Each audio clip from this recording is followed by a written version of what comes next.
এখন বাজে সকাল ৬টা। আর সকালে উঠেই দেখি আমি আমাদের ঘরের পিছনে এই যে দেখতে পাচ্ছ দূরে এটা কি?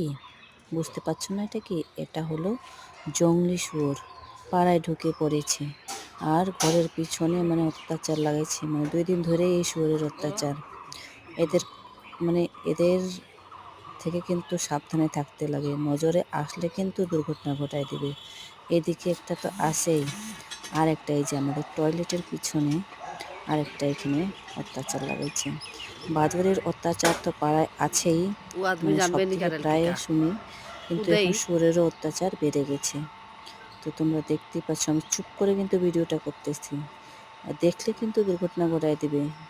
এর জন্য ওদের নজর থেকে একটু সাবধানে থাকতে হবে। তো তোমরা বলো এগুলো কি করা উচিত? কমেন্টে জানাবা আর আমার চ্যানেলটাকে সাবস্ক্রাইব করে দিবা। যদি লেগে থাকে তাহলে আমার চ্যানেলটাকে সাবস্ক্রাইব করে দিবা। ঠিক আছে? বা